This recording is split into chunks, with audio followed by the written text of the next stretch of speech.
2025-এর পৃথিবীতে আধুনিক পৃথিবীর সভ্যতার দাবিদার এই পৃথিবীর বাসিন্দারা কেউ গভীর রাতে বিকট আওয়াজে আতশবাজির বিষাক্ত ধোঁয়া এবং বিকট আওয়াজ দিয়ে মানুষ তো মানুষ, শিশু, বৃদ্ধ, হার্টের রোগী, শ্বাসকষ্টের রোগী, অসুস্থ মানুষ এবং হাজার হাজার পাখির মৃত্যুর কারণ হবে, কষ্টের কারণ হবে, এটা কোনো সভ্য সমাজে গ্রহণযোগ্য হতে পারে না।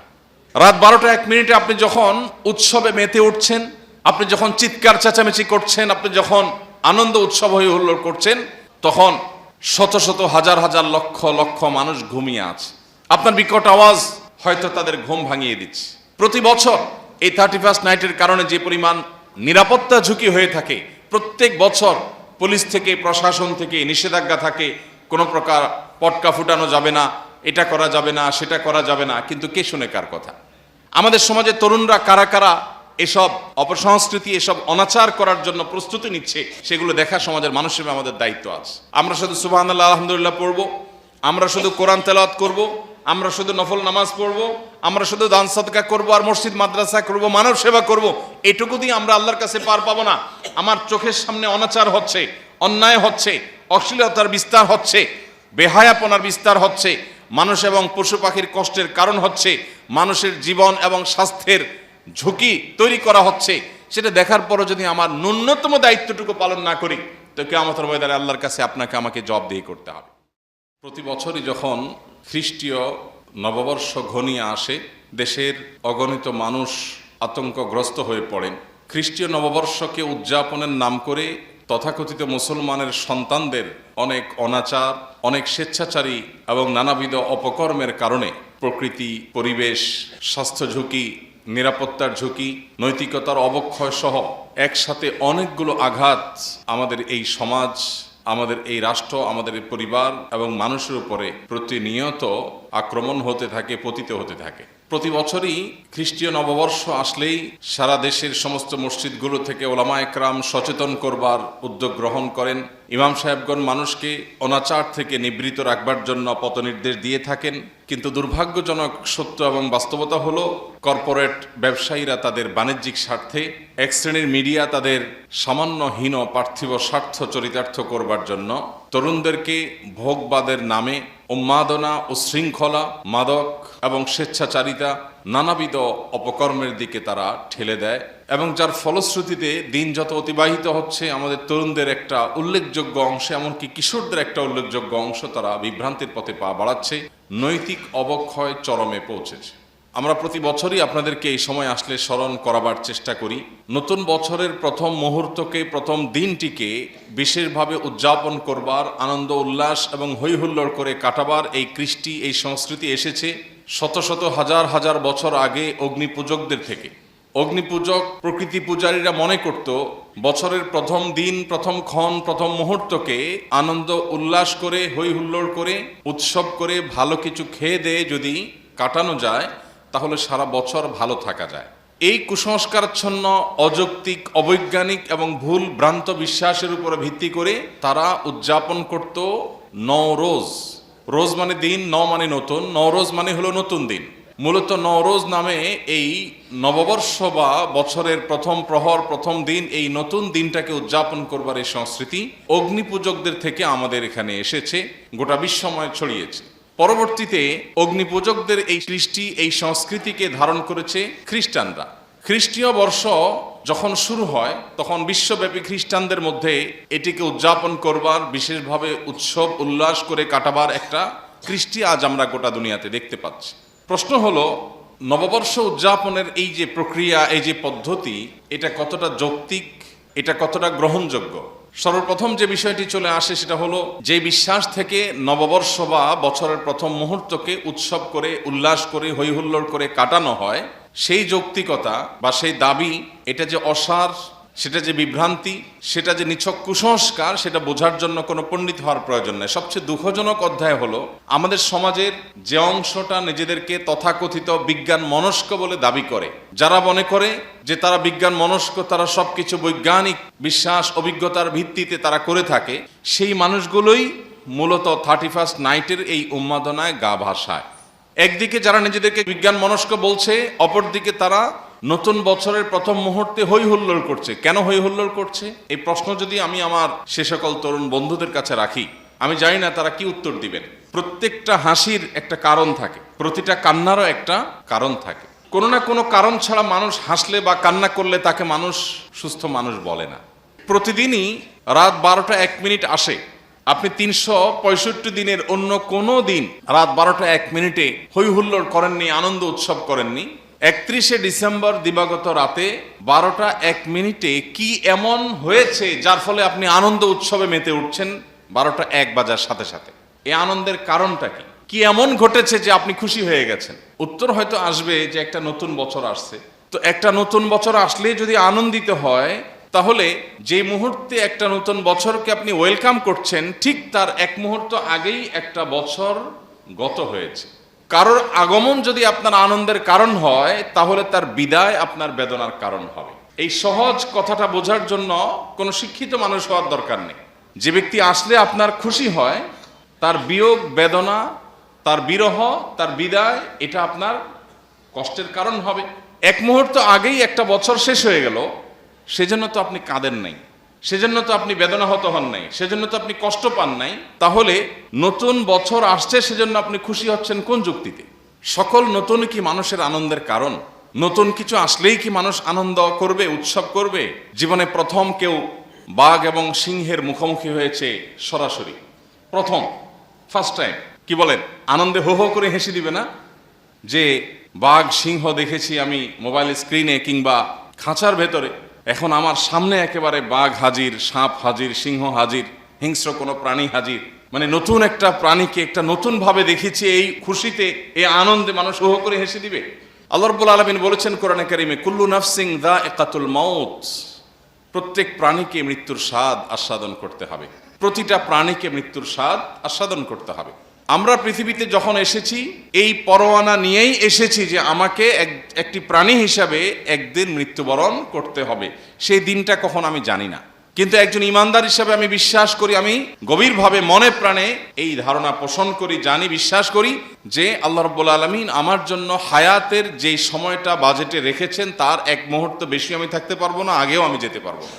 অতএব আল্লাহ রাব্বুল আলামিন যে আমার সীমিত সীমাবদ্ধ হায়াত দিয়ে পাঠিয়েছেন, একটা বছর শেষ হয়ে যাওয়া মানে হলো জীবন থেকে একটা বছর খসে পড়া, আমার কবর আরো কাছাকাছি আসা। মৃত্যুদণ্ড প্রাপ্ত কোনো আসামি যার যে কোনো সময় যে কোনো দিন মৃত্যুদণ্ড হতে পারে, মৃত্যুদণ্ডের পথে, দণ্ড কার্যকর করার পথে আর কোনো বাধা নেই, সেই ব্যক্তি, তার কাছে নতুন সকাল কিংবা নতুন সন্ধ্যা কখনো আনন্দের কারণ হয় না। কারণ সে জানে একটা সকাল আসা মানে হলো তার জীবন থেকে একটা রাত শেষ হয়ে গেল, হতে পারে সে আর কোনো রাত পাবে না। একটা সন্ধ্যা আসা মানে হলে হয়তোবা তার জীবন থেকে সর্বশেষ দিনটি পার হয়ে গেল, আর কোনো সূর্যের আলো সে দেখবে না। আমরা মৃত্যুদণ্ডপ্রাপ্ত আসামির মত হুবহু না, কিন্তু আমরা মৃত্যুর পরোয়ানা নিয়েই দুনিয়াতে এসেছি। প্রাণ আছে মানেই হলো মৃত্যুর স্বাদ আমাকে আস্বাদন করতেই হবে।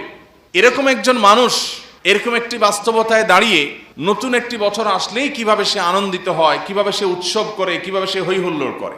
সম্মানিত ভাইরা, আমাদের বিবেকগুলোকে যদি আমরা একটু খরচ করার চেষ্টা করি, আমরা যারা নিজেদেরকে লজিক এবং যুক্তির অনুসারী এবং বিজ্ঞান মনস্ক বলে দাবি করি, আমরা যদি নিজেদেরকে প্রশ্ন করি যে 31st নাইটে 31শে ডিসেম্বর রাত 12টা 1 মিনিটে কি এমন হয়েছে যে আমি উৎসব করছি, সত্যি বলতে এই উৎসবের পেছনে যৌক্তিক কোনো কারণ খুঁজে পাওয়া যাবে না। মুসলমান ঈদ উল ফিতর যে উৎসব করে, সেই উৎসবের পেছনের কারণ হলো রমাদানের মাস ব্যাপী যে আল্লাহর ইবাদত বন্দেগী হয়ে থাকে, এই দিনে আল্লাহ রাব্বুল আলামিন বান্দাকে পুরস্কার দেন, সেজন্য বান্দা আনন্দ করে, উৎসব করে। জিলহজের প্রথম 10টি দিন ইবাদতের দশক, জিকির আজকার, ইবাদত বন্দেগী, নফল রোজা ইত্যাদি করার পর আল্লাহ রাব্বুল আলামিন জিলহজের প্রথম দশকের শেষ দিন বা 10 তারিখ 10 জিলহজ ঈদ উল আজহা করার এই নিয়ামত আমাদেরকে দিয়েছেন। প্রত্যেকটা উৎসবের একটা কারণ থাকে, কিন্তু এই উৎসবের কোনো কারণ, কোনো যৌক্তিক গ্রাউন্ড আপনি খুঁজে পাবেন না। উপরন্তু এই উৎসবের পেছনে যে সমস্ত অনাচার আছে, সেই সমস্ত অনাচারের কারণে এটাকে সামাজিকভাবে বন্ধ করবার, থামাবার উদ্যোগ গ্রহণ করা আমাদের প্রত্যেকটা মানুষের কর্তব্য।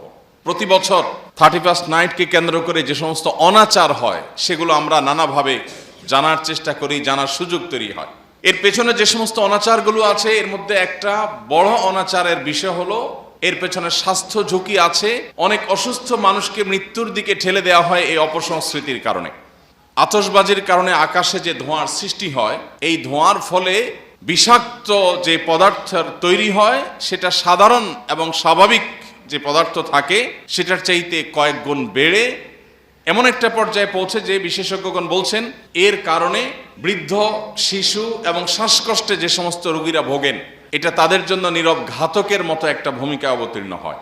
মানুষের কান যে পরিমাণ শব্দ নিতে পারে, যে পরিমাণ আওয়াজ সহনশীল, যে পরিমাণ সহ্য ক্ষমতা মানুষের কানের আছে, সেটার চাইতে বেশ খানিকটা বেশি বিকট আওয়াজ তৈরি হয় আতশবাজির আওয়াজের কারণে, যেটার ফলে অনেক হার্টের রোগী তাদের হার্ট অ্যাটাকের সম্ভাবনা বেড়ে যায়, অনেক শিশু হার্ট অ্যাটাকের সম্ভাবনা তাদের বেড়ে যায় দুর্বল হার্ট হওয়ার কারণে।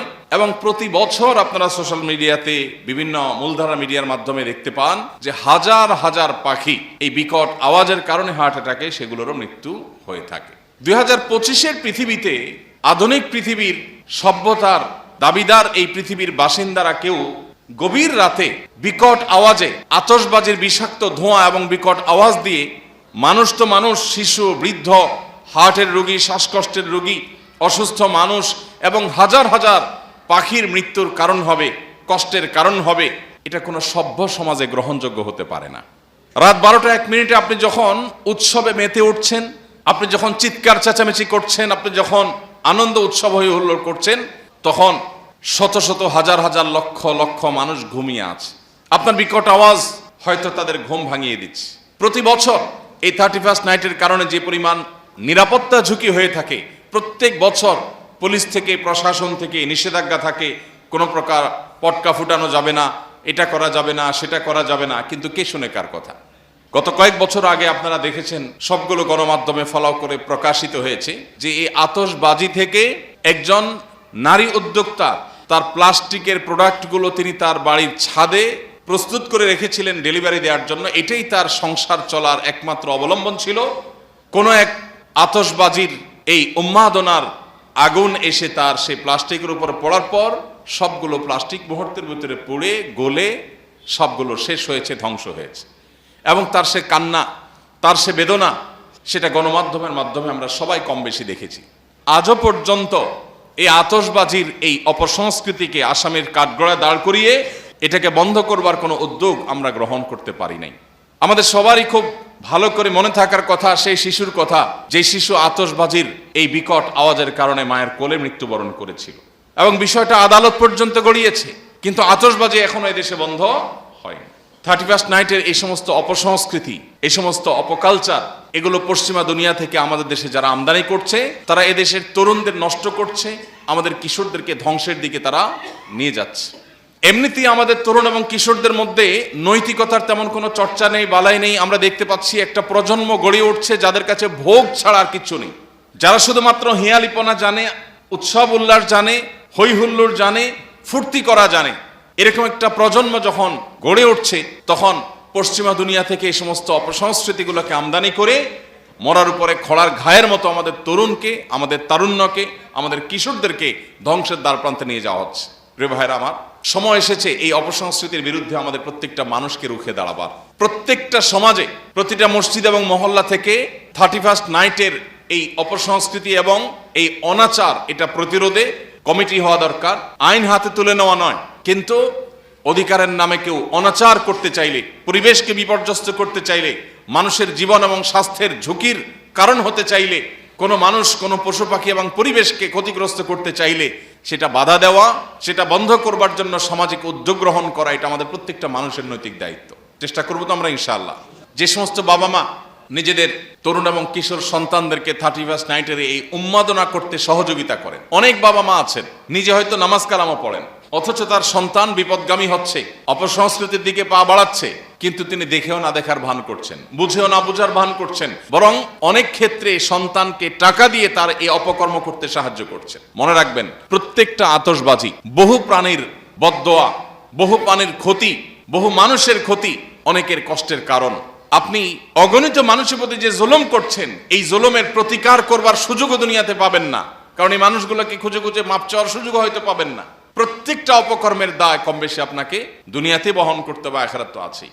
প্রিয় ভাইরা আমার, বিশেষ করে ঢাকা শহরের মতো এমন একটি শহর, যে শহর বায়ু দূষণের ক্ষেত্রে পৃথিবীর টপ 3-4টি শহরের মধ্যে সব সময় থাকে। এরকম একটা শহরের মধ্যে যদি একটি রাতে শত শত